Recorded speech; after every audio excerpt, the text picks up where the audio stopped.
Hello and welcome to this video. Today we'll learn how to create and manage time slots in our system. Time slots are essential for defining a work schedule for employees. To begin, navigate to the Attendance module, then open the Settings drop-down and select Types. On this page, you can create multiple time slots for your company by clicking on the Create button. Let's go ahead and fill out the mandatory fields. I've entered the name, start time, and end time for the time slot. Next, we have the Is Overnight slot option. Enable this if your shift spans from one day into the next. Following that is the Is Flexible option. Enable this if you want to create a flexible shift, allowing employees to work anytime between the start and end times, as long as they complete the required hours.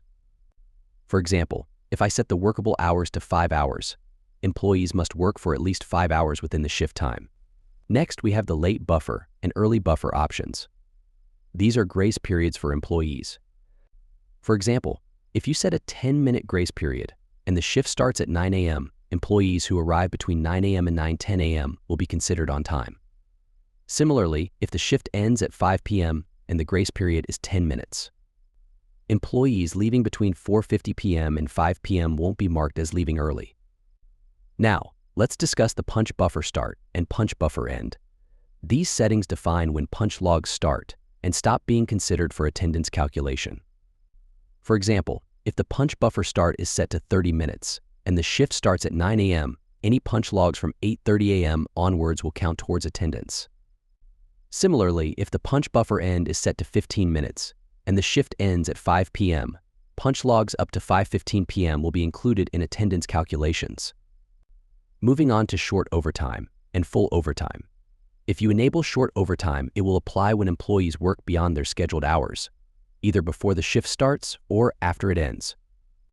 On the other hand, if you enable full overtime, it applies to the entire shift, which is typically used for weekends or days off. Lastly, you can add break times in the break section by clicking on the Create button. First, enter the name of the break, such as lunch break, then define the start and end times, like from 1 p.m. to 2 p.m. Next, there's the inclusive checkbox. If you check this box, the break time will count towards the employee's workable hours. If left unchecked, the break time won't be included in the work hours. After configuring everything, click Save. Now, you've successfully created a general time slot in the system. I hope this video was helpful. Thank you for watching.